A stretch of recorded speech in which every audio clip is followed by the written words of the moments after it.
I swear it was October 2 weeks ago.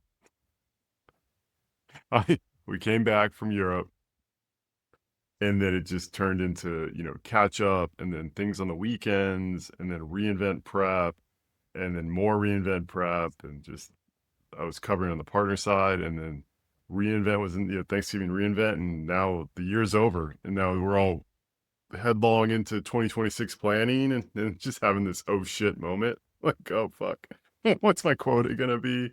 What am I gonna do? So how? But I'm looking forward to the holidays. We got some prime rib, or it's actually prime. It's choice, but it was on Amazon Fresh for $7 a pound, rib in. So I cut that, and we're gonna cut.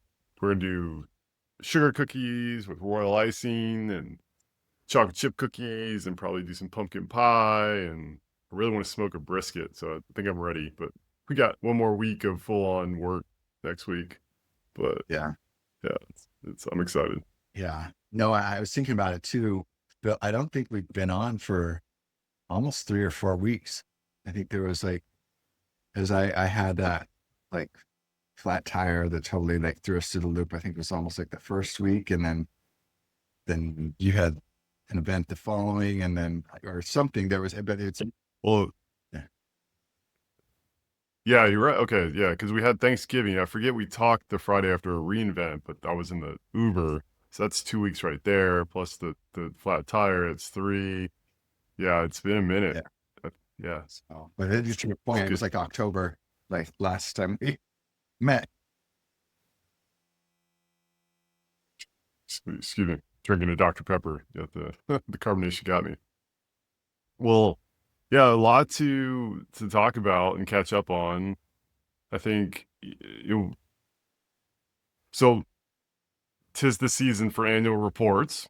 So Open Router came out with their 1 trillion token 2025 report, which just talks about the usage on their platform. I think that was December 2nd. And then OpenAI came out with the state of enterprise AI, and that was December 8th. And then Menlo's report came out on the 9th, and that's their third annual. I really like the Menlo report. I looked through the Open Router report. The only issue with the Open Router is it's obviously, well, not, it's based on their customer, and I don't their customer are a lot of tinkerers, prosumers, some app builders, some people, but it doesn't, I don't think it has the enterprise. It's not really a good representation of the full market. And I think one of the telling things is, I think role play was either number one or number two in terms of use cases. So of like number of tokens. So I guess people out there with companions or games or whatnot. So that was, I kind of took that with a grain of salt. But the Menlo report was pretty fascinating. They pegged the state of the AI market as $37 billion, representing 6% of total software spend across the TAM, right? And within 3 years, 0 to 6%. Impressive. That Yeah. insane? I mean, that's so the I mean, who's selling all of it, or does it even need to be sold? Yeah, so they put it in a couple of different buckets. So I think they've got applications, then they have AI infrastructure were the two big buckets. Let me see what else. There's a third bucket too.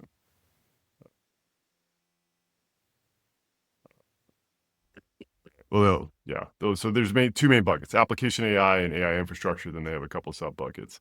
But just let me read some of these stats, right? So 2022 0, right? 2023 1.7 billion. Last year that goes to 11.5 billion, a 6.8x year over year increase. From 11.5 to 37 billion, 3.2x year over year. Just insane, dude. And I mean, just it's just a typical exponential hockey puck ticket. So let me share my screen. Yeah. Who's calling? Who's calling?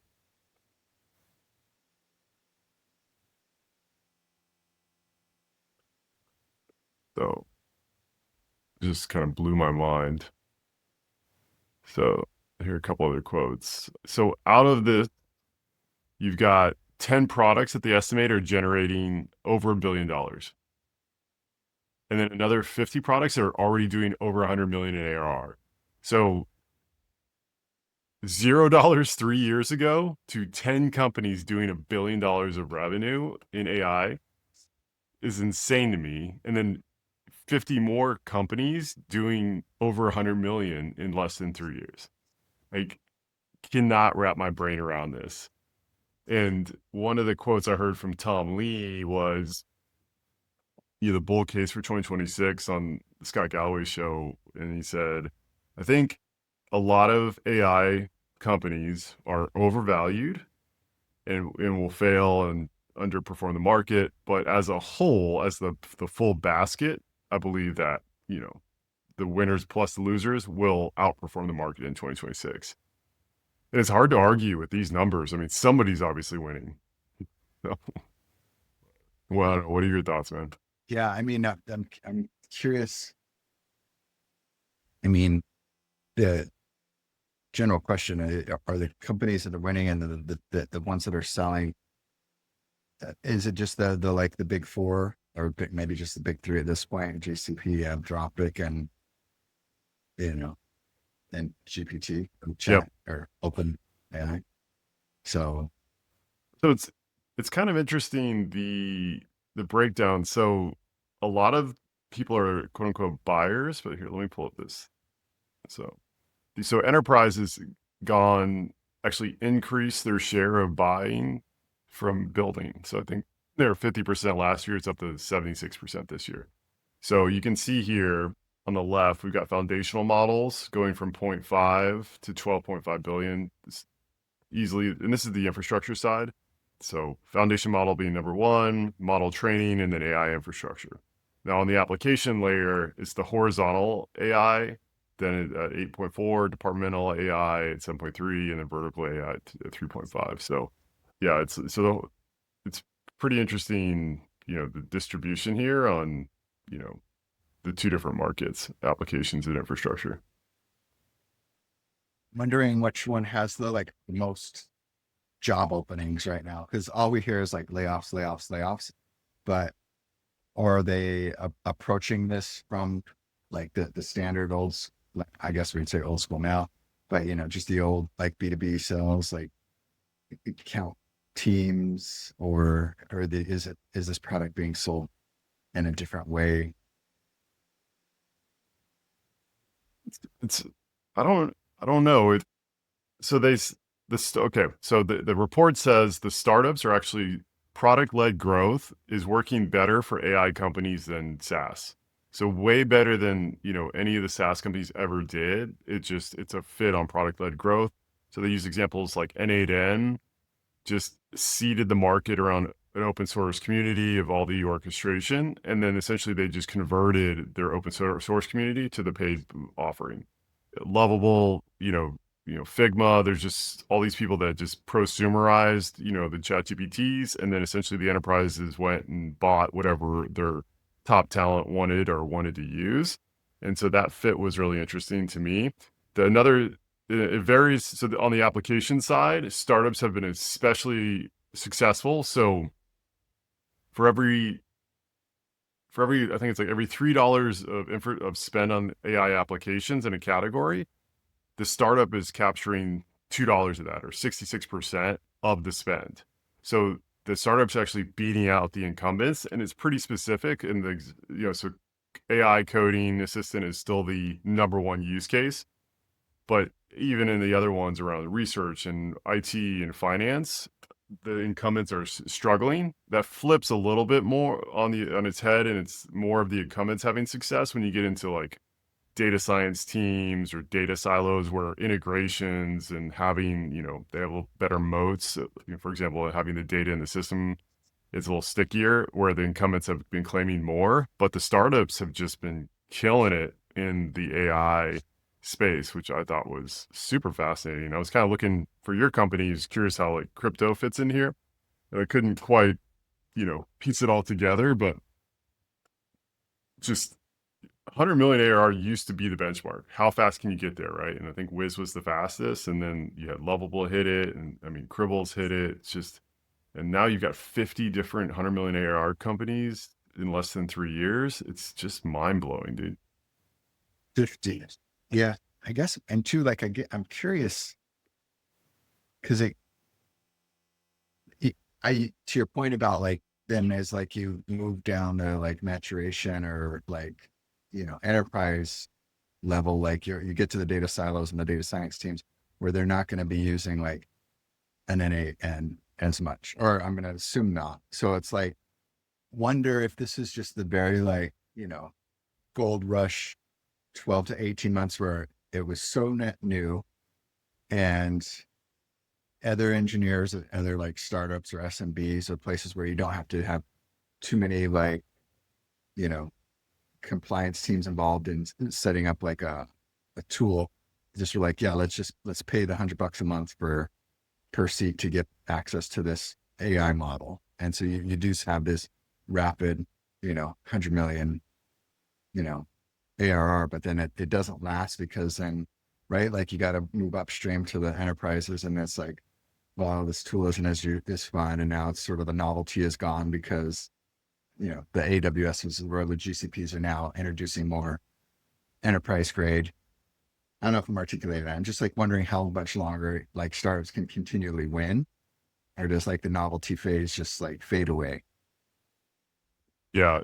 So it's a great call out. So Kyle Porter just wrote about this on Growth Unhinged. It's the AI churn issue. And so they were looking at this from gross revenue retention and net revenue retention.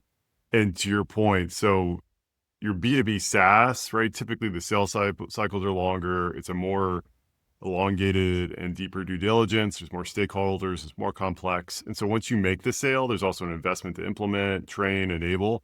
It's just migrations are hard. Same thing with like an ERP, like an SAP or Oracle on the back end. Even cloud providers, right? AWS, GCP, Azure. Like there's nuances in that level. I mean, what's kind of crazy is from a pure technical point of view, right? Just changing your model is a different API endpoint. That's not hard. It's a little bit more in the prompt management and the re-engineering of all that to make sure you get the same outputs or similar outputs. But this was talking about these AI companies. I mean, if you look at this B2C SaaS your item is under $50 a month, your net revenue retention is 45%. Like compare that to if you're a B2B SaaS, it's 70%. I mean, it's just so different. And then the AI native, the spread is even larger. So under $50 a month, 23%. If it's over 250, it's 70%. I mean, dude, that's a 50% swing. So it's easy to buy, it's easy to cancel. Yeah. And it's things are moving so fast. The whole platform effects and I think he's got a slide in here about like the death of AI wrapper because once OpenAI decides it wants to add your core product as a feature, shit's over. They got 800, million or yeah, 800 million weekly active users or monthly active users. I mean, they've got the distribution moat, so it's just about pushing it out. So I think you nailed it, dude. Yeah. Well, like another observation along with this is, so I use like other like startup GTM growth type tools, and all of them now, and they don't even like wrap it. They just like, oh, pay for the, upgraded version and get, access to AI. And it's just Chat GPT. And it's not even like rebranded. And so, but I'm like, I don't need to pay for that because I already do it. Right. But like, there's probably some users who go in there, pay for the upgraded version for like 3 months. And then they realize, oh, like I have my Chat GPT that I paid whatever, either our enterprise who are already paying. I can just downgrade back to the other tier. I don't need to, what I'm saying is like, there's tools that aren't like AI wrappers, but they're just including AI to say that they now have AI.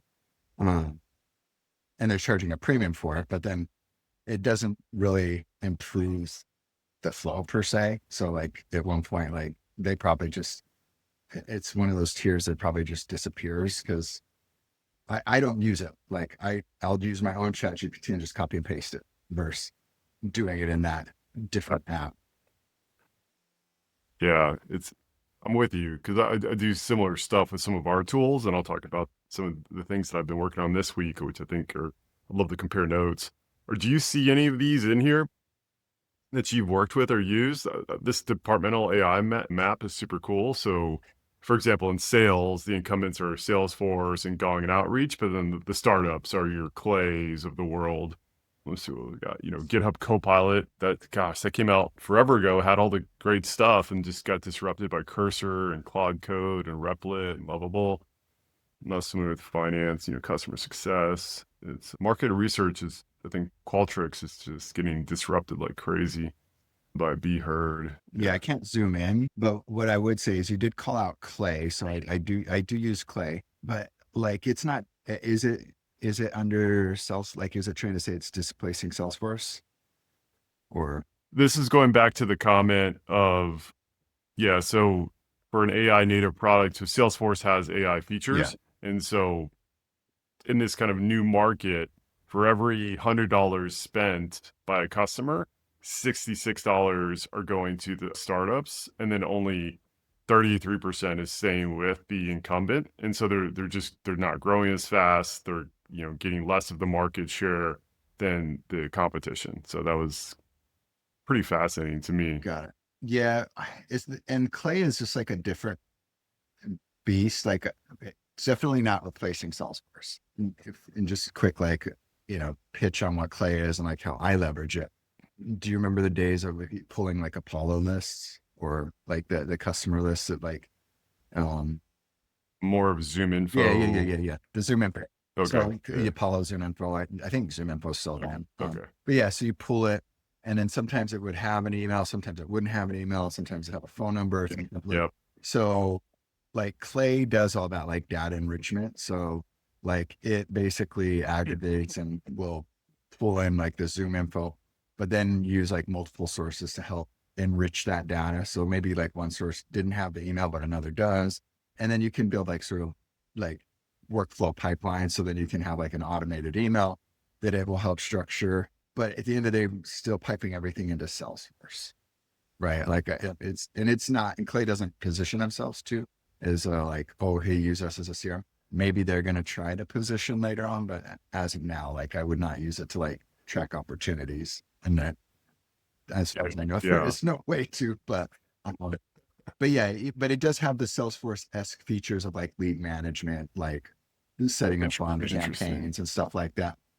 So I think it's probably displaced more of like the Zoom info type stuff where it's abstracting all of that away, where you don't need to go through that heavy lifting that you used to.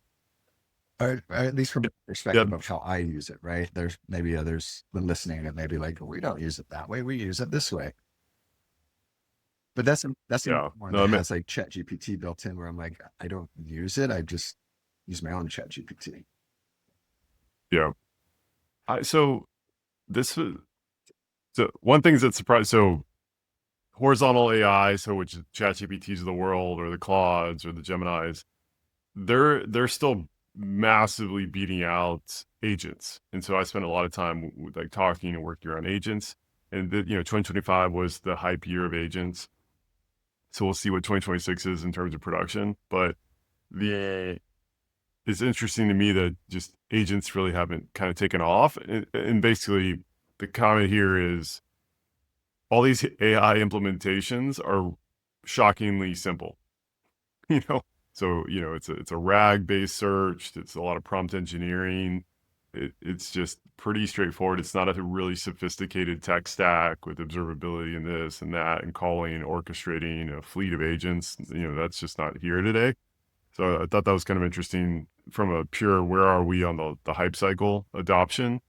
Another thing kind of wanted to talk about was knowledge worker productivity. So that's why I had texted you kind of about what tools y'all use or you use. So Amazon has something called Quick Suite, and it's essentially an enterprise grade productivity application. So it's got a chatbot built in. You can do deep research. You can, you authenticate. You can do little automations like I want you to run this every Thursday. It can be a multi-step thing, and then check my calendar, tell me what my highlights were, draft an email, and then send the email to me on Thursday at 3 p.m. And so I've been trying to put in data and it integrates. So they have like 40 different integrations, Slack and OneDrive and SharePoint and Asana. And so now I've been doing my meeting recordings, and then I'll copy the transcript into Asana for the meeting title and put all the notes in there. And then I can just go back to a customer space I set up and say, hey, tell me what I did with, customer XYZ this week. And it'll spit it out, and it'll just go look at my calendar. It'll go look at the meeting conversations. And I learned about this from talking to a customer at reInvent. They use it with a different software stack, Glean. So there's a couple of different options out there. But I was just kind of blown away by the possibility, because now just imagine.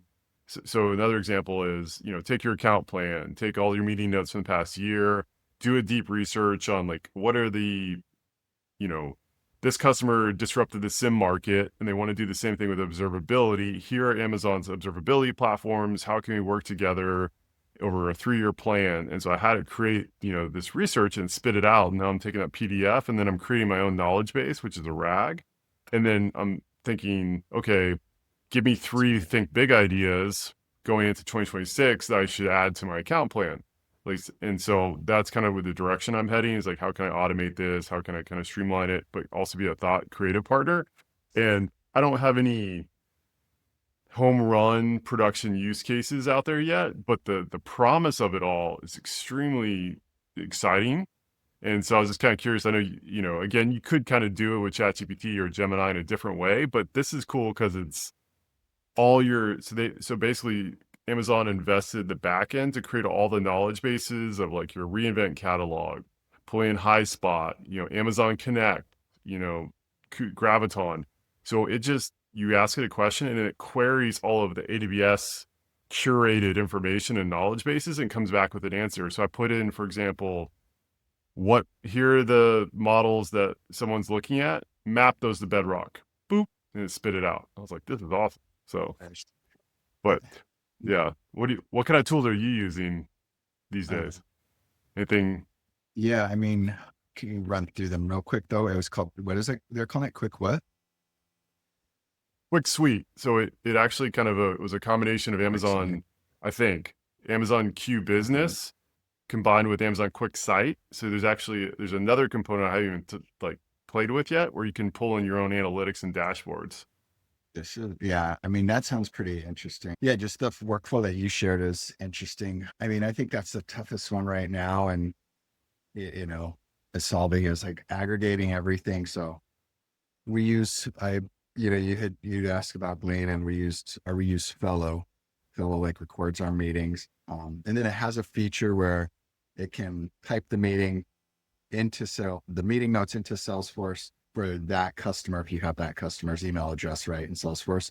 And then, there is a Slack feature that I need to implement, work on. So we upgraded our SFDC. And so there's a way to, send updates to Slack, and then vice versa, from customer channels. If you have so we have a lot of customer channels where we're in with our customers. And so it can ingest those back into Salesforce so that it shows that running. I don't know if you remember back in the day, Salesforce used to have chatter. Do you remember that? Yeah, that was annoying as fuck. So now it looks like chatter. So you're like in the, the company in Salesforce. And if you have your Slack integration, it'll show like the whole, history, which is cool. Yeah. Because that's like another thing, just more visibility. But yeah, the way that you explain using Quick Suite, I would love, and I could probably put it together with, like you mentioned, like the Zappers or the N8N of like end of the week, do my WBR here, like list my meetings, take a paragraph from each meeting note, or like give a quick summary. Yep. Cause like Fellow already does the summary. So just take Fellow's summary, package it up, spit it into this WBR, and yeah. It seems like it's got promise. I think the value is obviously combining it into the suite of the chat, the research, but then all the integrations, as well as the knowledge bases feature, and then be able to automate some of the things as self-service. So you can also create your own chatbot, right? So you can kind of create your own GPT. So you could upload the same thing we do with Spaces. So you can upload all your account assets to the space and then collaborate. You could also, just say, this is my private pricing chatbot. and you give it all the guidance around the internal private pricing stuff, and then you just go and ask it questions, and then I think you can share that. So it's pretty powerful. Did I tell you about the Vercel, the Lenny product podcast with the chief revenue officer at Vercel? I think because I listened to that on the plane and I can't remember. So this was pretty fascinating. So she's using agents. So she took, in a way that they used to have 10 SDRs, and then if they were just doing a lot of internal triage. And so they created an agent that basically does all the internal triage and Salesforce and systems, and it cost them less than $1,000 a year. And they were able to go from 10 SDRs to one SDR. And they took all 9 of the other SDRs and put them on outbound instead of like inbound. So they were able to reallocate. I thought that was pretty fascinating. And then they also said there's been a lot of improvements at the application layer. Specifically, they use Gong. Gong's released some AI. I don't know if this is inside of Gong or if their own agent went on top of it, or a little bit of combinations, probably, because they have this kind of approach of like revenue sales engineering operations that was pretty rigorous. So they look at the whole process of the sales cycle as a product, like a software product that you kind of tweak the engineering. Anyways, they were losing deals, and so they funneled these deals and they pulled the meeting transcripts with the customer into this bot or this agent, and essentially said, you thought you lost this deal because, to use to the competitor, or you assumed you had the economic buyer bought in on your model. And from the transcript, I can tell you he was not bought in based on his questioning and tone. And so they're like, oh, snap. We do have a really strong ROI. So our gap is that our teams don't have the tools, they don't have the analysis, they don't have the training. So let's go fix that, and then we'll increase our win cycle. And then she gave a couple other examples. So I think you would really like it as well. Check out, I'll text it to you. But it was pretty fascinating how they're using, and it just goes back to how I think important the recordings for all the actual sample, like the real world representation to agents, are the transcripts and the meeting summaries. If you have that, which I think is why the OpenAI physical device announcement could be so powerful, I think that's going to just unlock so many different things because you've got the real world in text. Yeah, I'm going to listen to that one. And I do agree. I think a lot of it too, that it comes back to like getting good at the hygiene too, or just making it easier for the rep, whatever level they're at, whether that's SDR or, senior account executive. It's nice now that we have the transcription in the meetings, which is cool because then you don't have to write a meeting, type your meetings, like copy and paste them in. But there's still that like cumbersome of like, and I'm guilty of this. And that's probably one of the reasons they're, trying to force fellow is, once it's done, ingesting immediately into Salesforce so that the meetings are there. So they don't have to wait on that human cog to copy and paste into Salesforce. Otherwise, it sort of just still lives out there in the ether of fellow, which Quick Suite may actually help solve, because maybe it force ingests into just like a data lake of some sort of just meetings, right? There's notes. Yep. Yeah, I don't know enough of the underpinnings of it exactly, but that's what I'm doing. And it understands the time dynamics of this week. So it'll go and look and talk to the application and list out, these days. So it doesn't just like, it's not just some random storage upload and it goes through any document. So that's pretty cool. It's got some context awareness, but it's, yeah. I'll keep you posted on kind of the cool things that I'm able to do with it. And then, but there's this interesting, so we're taking the meeting summaries and then we're, using LLMs to pull everything together so we don't have to write it, so we can feed it up to management. So management is who's not going to read all these meeting summaries, then going to ask another LLM to go read all the LLM generated summaries to summarize that. It's just fucking LLMs talking to LLMs. It is so real, dude. Yeah. Well, one thing I started to do, because I still do my WBR, and the Amazonian fashion every week. but I did notice that like nobody's reading it because they just asked me the question I wrote. And somebody would ask me like a week later, oh, what about so and so? I'm like, oh, that was in my WBR that you never read. But they started doing like a top insights TLDR, where on top of it, on top of the WBR, it is just like, here's what you need to know. Like, if you want to read more, then go. Cause like, to your point, they're not reading, and even in the No. summaries, they're probably not reading, but at least it's like, if you get comfortable, just like, okay. And I try to keep it to 3 to 4 bullet points, like, every week, like, but, and then there's the deeper That's draft good. below. So, but fun Yeah. stuff. One, I'm not. Oh, oh, I was good. just going to say one on this note of like efficiency and sales and stuff, something that really blew my mind. And I don't know who they're running on the back end, but LinkedIn Sales Navigator. I don't know if you should still have yours. They probably pay for it. But Yeah. they Yeah. have, you remember Basho? Yeah.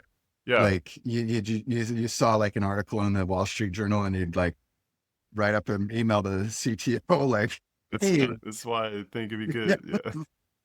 Here's the insight about your business. yeah. So, and I was really impressed. I was literally so blown away. I took a screenshot with, and I could share it here, but so the LinkedIn Sales Navigator asks you, like, what are you selling essentially? And then you type like, oh, I sell, swap API for DeFi. And then it goes and generates like a more descriptive version of it, right? Like, cause you get provided links. And so it does like a quick, and then it really does come with like up with a good value added prompt and elevator type pitch for it. But then the Okay. impressive thing that it does is you go and you find your prospects and it goes and it looks at their last post and it will create a Basho style message to them. Like, hey, just saw your like recent post on, wallet, wallet's ability to abstract ability to, trade tokens without gas, 0x, we offer this service. And it does a really good Basho style, which I thought was like impressive because back in the day, remember you just be like typing like, oh, I gotta like make this sound fucking good. And you'd have to go Yeah. search for something. Still do that. Yeah. But it doesn't, it What just is? finds like their last like few posts and it'll like, oh, you know, send a message on this post. Yeah. And Yeah. it's a direct That's message. Yeah, I thought that was cool. that's cool. Yeah. It is. It's interesting. Because I spent a week. I know we gotta wrap up here in a minute, but we spent a week at reInvent, and there's all this. It's just so much. It's so easy to create the AI slop. I always say this all the time. The gains are going to go to the people, the person with the highest agency. At the same time, nothing replaces face to face. Just spending time with these people, and then I spent like I had multiple meetings with the chief customer officer at a company, and then I just now have a meeting with him next Tuesday because we connected and like we were just talking. I was like, hey, let me run some things by you. I think it could help your business. He's like, let's do it. And so it's pretty interesting. But I think what'll be fun now we have those departmental AI maps, and based on what you mentioned, we could dig in kind of some of the things that we think would help people in biz dev and sales, marketing, kind of the fields that we're in as some follow up. I think that would be fun to do. So, but yeah, we'll see y'all next week and appreciate the time.